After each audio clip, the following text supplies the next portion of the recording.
Há não muito tempo atrás, numa loja muito perto da sua casa, os maiores lançamentos das animações estavam lá, brilhando nas prateleiras. DVDs originais de carros, Kung Fu Panda e até mesmo Ratatouille custando R$ 59,90.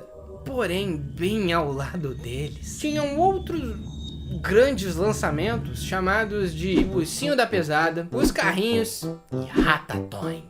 Qual o problema com como ratatuar o seu panda? Estão ganhando, Panda. Use a sua arma secreta. Tá bom, vocês que pediram.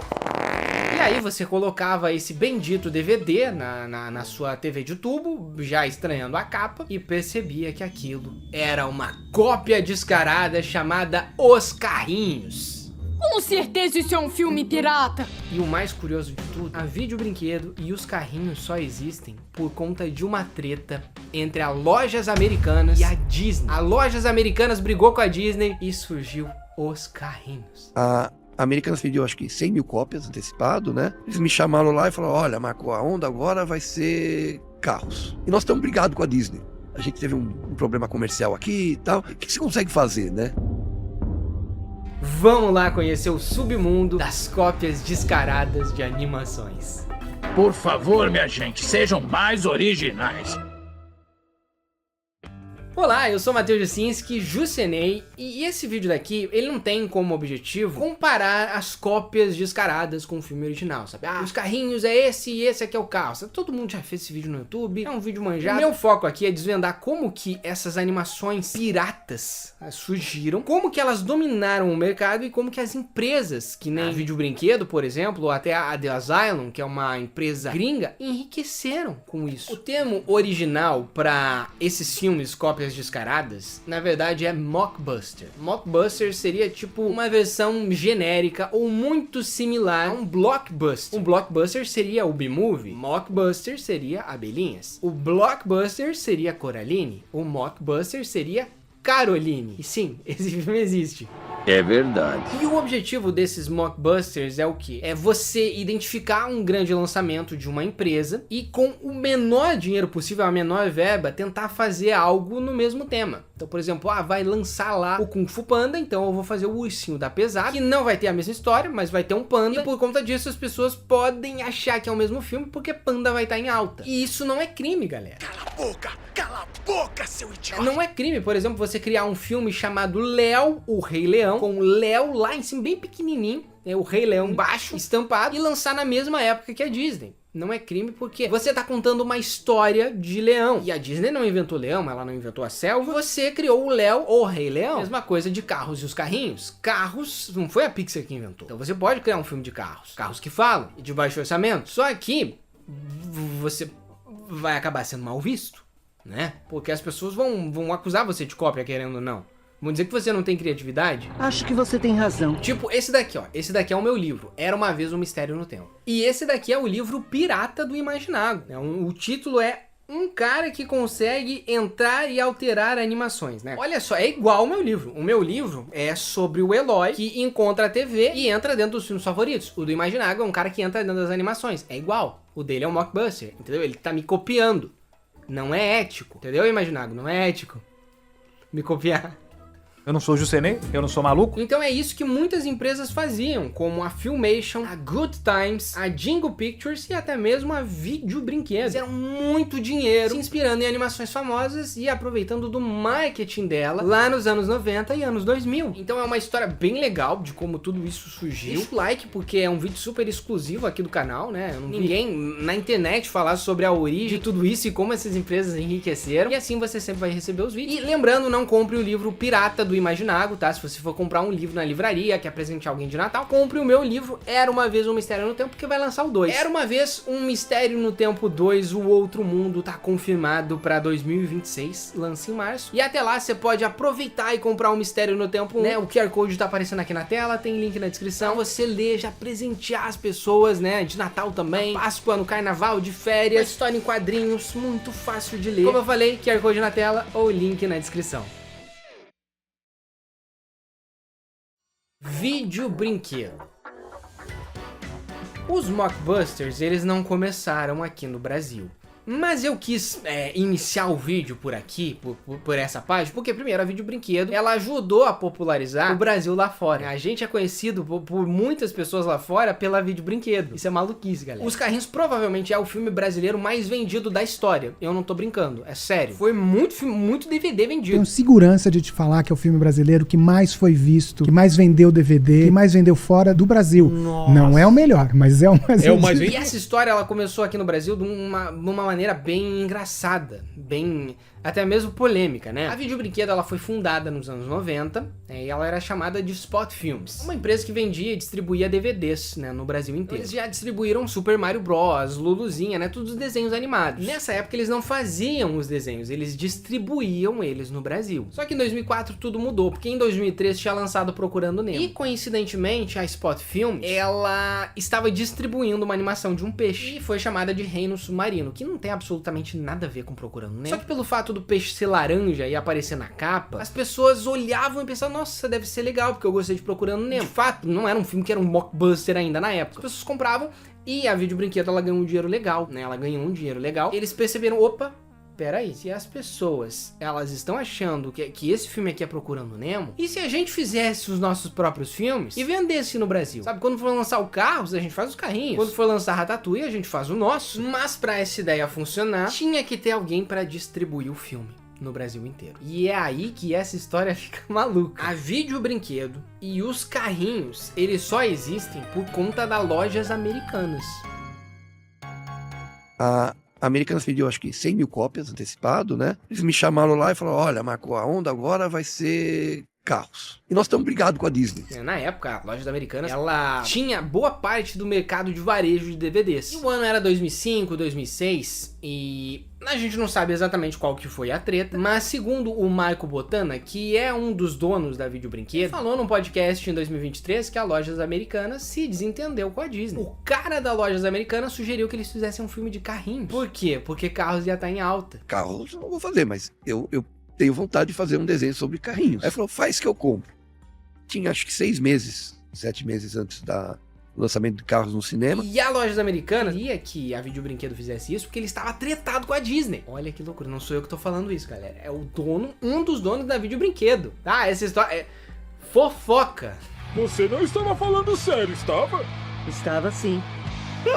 E aí a Vídeo Brinquedo, ela tinha 3 meses pra fazer o filme, né? Tinha que se correndo, é uma coisa que realmente de louco. Então eles contrataram uma empresa chamada de Bico Largo Produtora, e o curioso é que quem comandava essa empresa era a Ale Machado, e hoje ela é uma animadora super profissional, que já fez vários desenhos muito bonitos, só que um dos primeiros filmes dela foi Os Carrinhos, foi Ratatouille. Ela até disse já que se envergonha de ter feito essa produção, mas ela confessa que era um dinheiro muito bom, que a Vídeo Brinquedo pagava muito bem pra eles fazerem isso. E ela até botava animadores que estavam na faculdade de cinema, porque ela era professora de animação, pra trabalhar no filme. Então isso foi meio que uma aula pra esses animadores no começo, galera. Ou seja, hoje em dia, talvez o cara brasileiro que trabalha lá na Pixar, ele fez Os Carrinhos. Ele fez Ratatouille. Já parou pra pensar nisso? Foi uma aula pro cara. Gente, 3 meses de animação. Quem animava... Eu dava aula na época, então eu chamava estagiários, alunos que treinavam. Hoje estão trabalhando no Canadá. Mas na época eu tava aprendendo. Mas junto. o primeiro emprego foi fazer aquelas desgraças. E segundo o Michael Botana, na primeira semana que Os Carrinhos chegou nas lojas americanas por R$ 9,90, 100 mil unidades foram vendidas. Isso foi na primeira semana, galera. Aí entrou carros no cinema, eles me ligaram, Marco, eu preciso de 100 mil DVDs. Eu falei, não, mas eu já entreguei. Ele falou, não,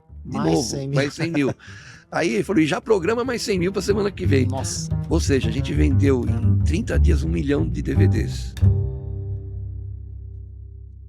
E foi assim que a Vídeo Brinquedo, ela conseguiu muita grana pra produzir a maior saga brasileira de todos os tempos, que são 7 filmes dos carrinhos. Foram muitos DVDs lançados, eles foram distribuídos pelo mundo inteiro. De verdade, tem no mundo inteiro os carrinhos. E logo depois surgiu o Ratatouille, que é inspirado no Ratatouille, Abelhinhas, que bebe ali da fonte do B-Movie, o Ursinho da Pesada, o Kung Fu Panda, What's Up, inspirado em Up, Monstros e Monstrinhos, que vem da ideia do Monstros versus Alienígenas, Robozinhos, que lembra muito o Wall-E, e até Gladiaformers, que é o nosso Transformers brasileiro, galera. Gladiaformers.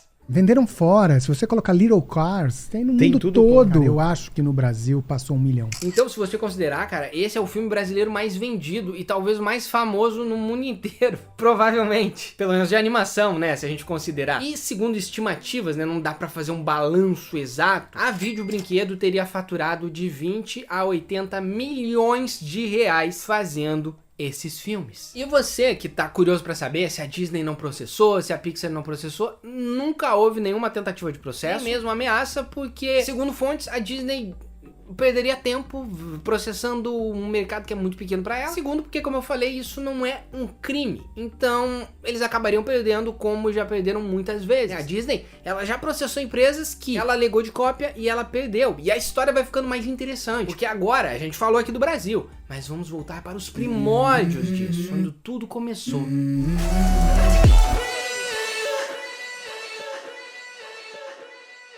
Filmation.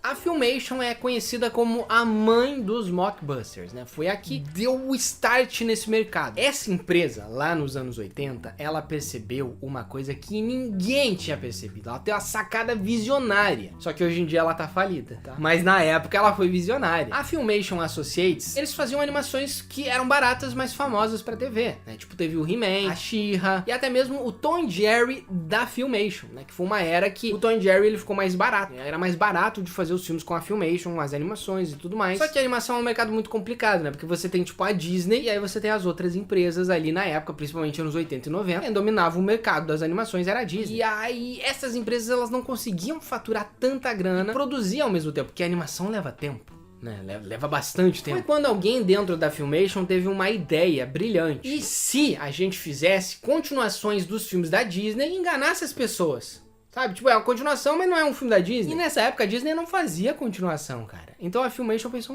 a gente meio que pode continuar a história da Branca de Neve. E por que eles fizeram isso? Porque, primeiro, Branca de Neve, Peter Pan, Pinóquio era domínio público. Então eles podiam usar e chamar de Pinóquio a continuação. Esse era o nome do filme, né? Pinóquio 2 a continuação. Ali, eu jamais saberia que é uma sequência se não tivesse no subtítulo. Branca de Neve 2, O Mágico de Oz 2. Eles ainda não eram mockbusters, né? Porque o mockbuster é tipo você pegar o filme e fazer uma versão genérica dele. Mas isso foi a ascensão do mockbuster, porque eles perceberam que eles podiam fazer o Mágico de Oz 2, porque era domínio público. E na época, eles chamaram a filha da Judy Garland, né, que é a Dorothy no filme do Mágico de Oz, pra dublar a Dorothy nessa continuação. Então os caras, eles tinham uma estratégia, propaganda, galera. Só que fracassou no cinema, porque demorou muito tempo pra sair, porque a MGM, que era a detentora do Mágico de Oz, tava vendo aquilo como um plágio, só que acabou não dando em nada. Logo depois, a Filmation lançou Pinóquio 2, a continuação, e eles foram muito espertos, porque eles lançaram o filme no momento em que Pinóquio da Disney tava completando 80 anos, então eles surfaram ali no hype. E aí, por último, a gente teve Branca de Neve 2, que a Disney processou, né, a Filmation na época, porque, de acordo com o pessoal da Disney, a Filmation estava enganando as pessoas. E obviamente a gente sabe que eles estavam fazendo isso. Eles queriam enganar, né? Fazer as pessoas irem na locadora e ver ali, opa, olha só, tem um filme aqui que é a Branca de Neve 2. Eu já vi o 1, então eu vou levar isso pra casa. E o Branca de Neve 2 demorou muito tempo pra lançar. Muito tempo, porque eles ficaram nessa disputa judicial. E quando lançou o Branca de Neve 2, estava escrito na capa: o filme que a Disney não quer que você veja, né? Eles se aproveitavam disso. Só que eles acabaram falindo. Não por conta disso, mas porque eles foram processados. E era uma empresa pequena. E eles tiveram que arcar com advogados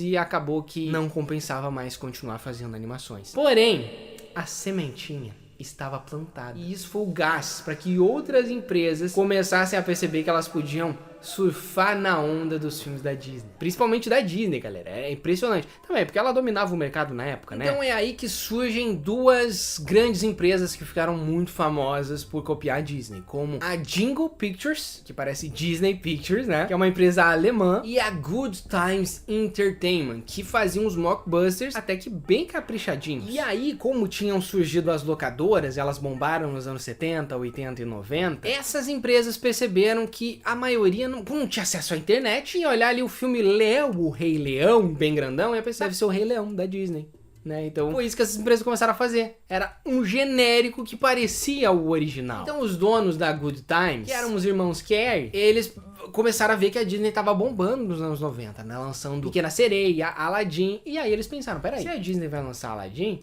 A gente vai lançar um nosso Aladdin. Então eles foram lá e lançaram o Aladdin deles, a Bela e a Fera deles e a Pequena Sereia deles. E as animações, elas eram até que bonitinhas. Claro que não se comparava com a da Disney, mas não era aquele mockbuster que a pessoa pegava e dizia, cara, isso é uma cópia descarada. Não, era uma coisa que até que era bem feita. A Disney processou eles, mas também não deu em nada.